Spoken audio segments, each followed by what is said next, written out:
얼음이라고 그냥 표현하면 되지 않을까 싶어요. 이 모든 것들이 다 시장을 얼게 하는 그런 요소들이다, 이런 생각이 듭니다. 갑자기 이제 불이 등장합니다. 이게 뭐죠? 수도권의 GTX, 이거를 연장을 하자. 안녕하세요, 랭군입니다. 오늘은 혼재된 부동산 시장에 대해서 좀 이야기를 해보려고 합니다. 요즘 호재도 많고 악재도 많은 것 같더라고요. 최근에 미국에서 언제였죠? 기억하시나요? 최근 미국에서 금리 동결을 했죠. 언제요? 2월 1일 날요. 그때 파월 의장이 발표를 했죠.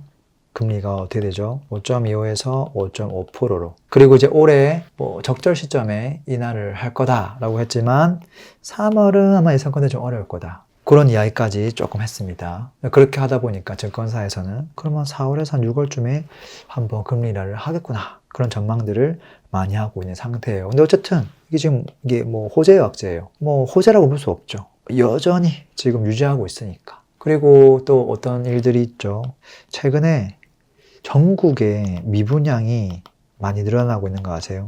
미분양이 원래 최대 한 7만 5천 세대 가량까지 쫙 증가했다가 쭉 좀 떨어져 가지고 6만 밑으로 살짝 내려왔다가 지금도 다시 살짝 올라가 가지고 한 6만 2천 이 정도로 다시 올라왔거든요. 근데 중요한 건 얘가 살짝 또 이렇게 증가하고 있는 추세다라는 거죠. 그리고 또 뭐가 있죠?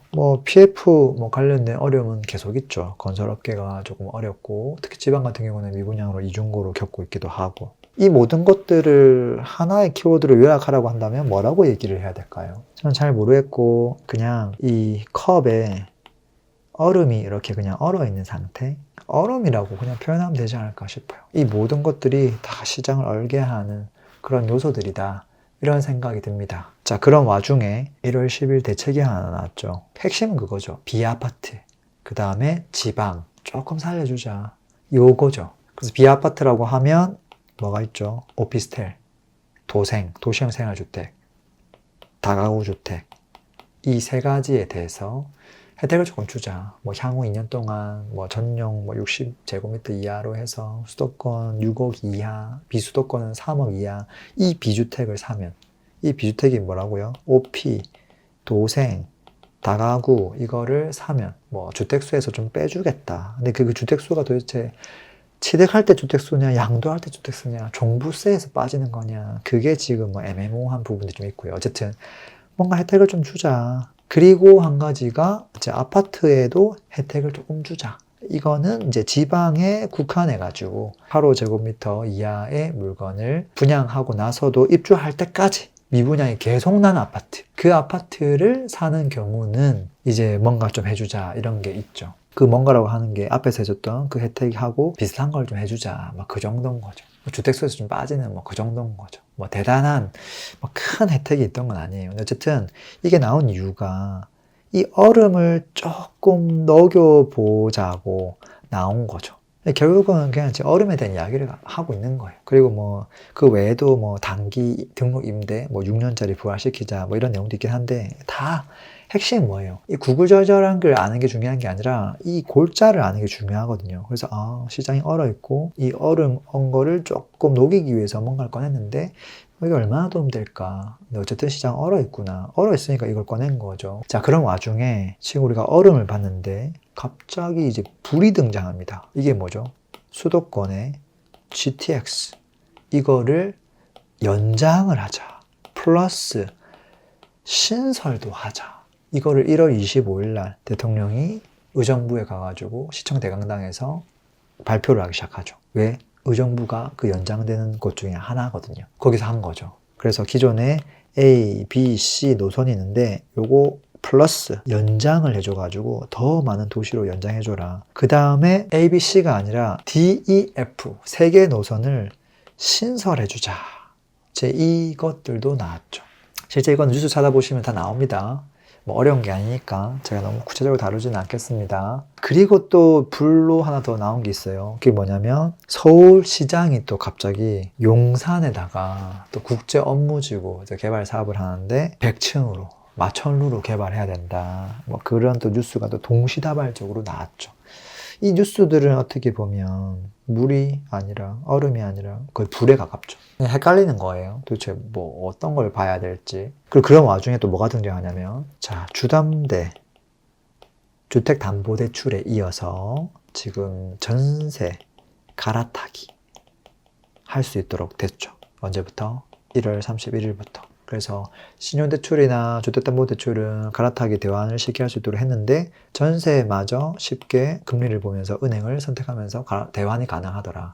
그래서 은행 간의 경쟁을 조금 하다 보니까 어떻게 된다? 금리가 조금 내려가는 효과가 뭐 있더라, 뭐 이런 거죠. 그리고 이제 전세 자금 대출에 대한 부담이 조금 줄면 줄수록 더 내 집 마련보다는 전세로 수요 쏠림이 있을 수밖에 없겠죠. 그래서 내 집 마련 매매와 월세로 가느니 그냥 전세에서 대출 조금 해가지고 이자 내는 게 제일 낫겠다. 뭐 이런 식으로 가는 거죠. 자, 그랬을 때 전세에 대한 수요가 많아진다. 그러면 특정 지역이 있을 때 여기에 이제 입주 공급이 많은 곳과 공급이 적은 곳이 있을 텐데 공급이 적은데 전세 수요가 높아지면 어떻게 될까요?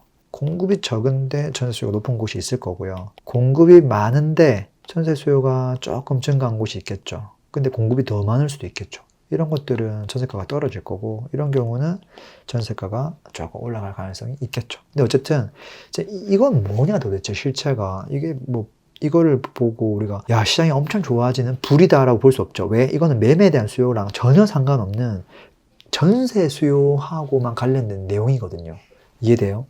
그리고 여기서 하나 더 나온 게 뭐냐면 이제 신생아 특례 대출이죠. 이게 이제 대략 한 27조 규모가 된다고 합니다. 이게 시행한 지 일주일 만에 대략 뭐 9천 몇백 건을 신청을 했고 그 금액이 다 합치면 한 2조 플러스 그 뉴스 기사에 따르면 이 정도 된다고 합니다. 2조 4,765억. 자, 근데 이 돈이 정확하게 그러면 집을 사는 데 들어간 돈이냐 아니면 다른 데 들어가는 거냐를 봐야 되는데 결국은 구입 자금이 있고요. 전세 대출로도 이게 들어갑니다. 자, 그랬을 때 구입 자금이 대략 2조 945억이고요. 크죠? 전세 대출은 3,820억 정도가 됩니다. 자, 그 말은 구입 자금이 압도적으로 크다는 걸 알 수 있죠. 이건 얼마 안 되죠. 절대적이죠. 자, 그러면 젊은 사람들이 신생아 갖고 있는 분들이 전부 다 이 저렴한 금리로 내 집 마련에 동참했느냐라고 보면 뭐를 봐야 되냐면 자, 구입 자금 중에서 또 두 가지로 나뉩니다. 신규 주택을 구입할 때 들어갔던 비용이 4,884억 정도 되고요. 나머지 대환을 한 게 있어요. 예전에 내가 대출했는데 이거를 조금 저렴한 금리로 갈아타자. 지금 내가 조건이 된다. 그 돈이 1조 6천입니다. 자, 이걸 보면 결과가 나오죠. 어떤 게 더 커요? 대환이 훨씬 더 크죠. 한 4배 정도 크죠. 근데 우리가 두 가지를 다 알아야 돼요. 아, 지금 이게 엄청나게 뭐 27조 해가지고 대략 2조 얼마가 돈이 나갔지만 일주일 만에 앞부터 많이 나가겠지만 대환이 제일 많았구나. 그 다음에 꼴찌가 전세 대출이구나. 근데 그 중간쯤인데 그게 신규 주택이구나. 근데 신규 주택도 안 하고 있는 건 아니라는 거죠. 신규 주택에 들어가고 있더라. 그리고 그 대상자가 이제 누구냐면 이제 이 사람들이 9억 이하 주택 가능하거든요. 9억 이하 주택이 되려면 24평 기준으로 평당 대략 한 3,750만 원 정도 됩니다. 이런 아파트의 입지가 어딜까 생각해보면 대단히 많은 지역들이 쫙 나와요. 수도권에. 거기서 수혜를 받을 수 있는 지역들은 나중에 시간이 되면 제가 좀 이야기하도록 하고요. 자, 어쨌든 중요한 건 지금 이 녀석은 결국은 이 돈이 풀리게 하는데 역할을 하고 있는 거예요.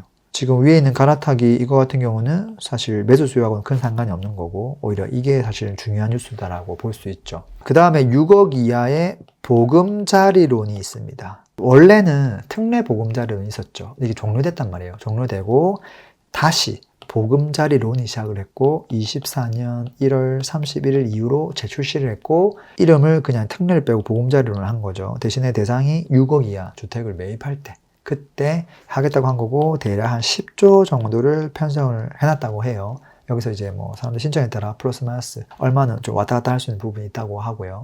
그 다음에 9억 이하 그건 이제 안 됩니다. 보금자리론은 안 됩니다. 그건 저쪽으로 써야 되고 위쪽으로 써야 되고요. 자, 어쨌든 이것도 결국은 돈이 풀리는 역할을 하죠. 근데 이제 이 녀석은 이제 수도권에서 뭐 지방 포함해가지고 6억 이하 아파트를 거래하는 데 도움이 되겠죠. 근데 이제 이게 한 25평이라고 하면 이게 대략적으로 평당 2,500 정도 됩니다. 그럼 평당 2,500으로 살 수 있는 입지가 또 정해지거든요. 이것도 다음에 기회가 되면 또 수혜를 받을 수 있는 지역들에 대해서도 얘기해 보도록 하고요. 지금 제가 오늘 얘기하고자 하는 바는 뭐냐면 크게 세 가지를 얘기한 거예요. 처음에는 어떤 뉴스들이 나왔는데 대부분 다 얼음과 관련된 거예요. 시장이 얼어있다. 심리가 얼어있다. 이제 이런 것들이고요. 이게 언제 풀릴지 잘 모르겠다. 풀려고 조금 대책을 해야 하는데 좀 뭐 약한 대책들이 지금 나오고 있고 뭐 그런 거거든요. 그리고 갑자기 막 진짜 기름에 불을 붙는 어떤 그런 호재와 관련된 것들도 나오고 있더라. 그리고 세 번째로 뭐가 나오고 있죠? 시장에 돈을 푸는 거죠. 막 선물을 막 뿌리고 있더라. 이 세 가지가 어떻게 혼재되어 있더라. 그래서 이거를 뭐를 보냐에 따라 첫 번째 거를 보는 사람은 어떻게 될까요? 야, 뭐 시장이 계속 안 좋을 거야. 되게 부정적인 이야기를 많이 할 거고 뭐 2번을 보는 사람들이나 3번을 보는 사람들은 또 낙관적인 이야기를 많이 하겠죠. 이게 대단히 어려운 어떤 상황인 거죠. 그게 이제 2024년에 주어지는 상황이고 앞으로 이 1년 동안 이게 혼재된 모습이 계속 좀 이어지겠구나 그런 생각이 듭니다. 자, 이랬을 때 우리는 이제 어떻게 해야 될 것이냐 라는 부분이잖아요. 근데 이거를 한 번 더 써머리 해보면 얼음과 관련된 거에서 핵심은 미국의 금리 동결이에요. 근데 이 미국의 금리 동결은 전부 통화량에 관련된 거예요. 그러니까 얼마나 많은 돈이 이게 풀릴 수 있느냐 이거거든요. 그 다음에 아까 불과 관련된 게 있었죠. 이 대부분 호재예요. 뭐 GTX를 연결해주고 근데 그 호재가 부동산에 있어서 그 실질적인 가치가 향상되는 호재예요. 향상이 됩니다. 그 다음에 세 번째가 뭐였죠? 아까 뭐 선물이라고 했던 거. 국내에서만 펼치는 정책이에요. 뭐 신생아라든지 아까 보금자리라든지 전부 다 통화량과 관련돼 있어요. 근데 지금 금리를 동결했으니까 통화량이 늘어나는 것도 아니고 그냥 그대로라는 거죠. 근데 이게 사실은 외부 통화량이에요. 이 통화량은 내부 통화량인데 얘를 지금 증가시키기 위한 어떤 정책들을 지금 펼치고 있는 거예요. 미국은 가만히 있고. 근데 돈의 크기는 어디가 커요? 이게 엄청 크고 얘는 돈이 요만하죠. 이 두 개를 합치면 어떻게 되는 거예요? 이게 큰데 얘는 가만히 있고 얘만 조금 움직이는 거예요. 그러니까 이 호재의 크기 자체가 엄청 큰 건 아니고 그렇지만 없는 것보다 낫지만 뭐 작은 호재라고 볼까요? 수혜를 조금 보게 되겠죠. 뭐 거래량이 좀 증가할 수도 있고요.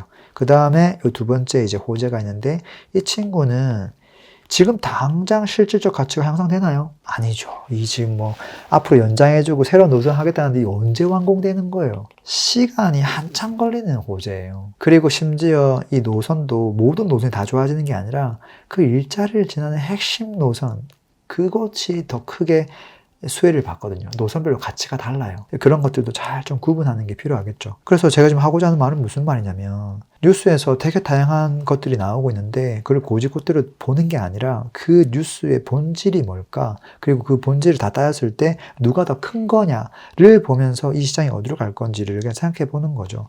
이것만 봤을 때 위에 있는 내용이랑 상관없이 들썩들썩 하기는 하겠죠. 근데 그게 실현이 안 됐잖아요. 근데 그게 미래에 실현이 되면 이거는 이제 선반영이라고 부르잖아요. 이거를 그냥 무조건 계속 올라간다고 생각하는 거는 좀 문제가 있죠.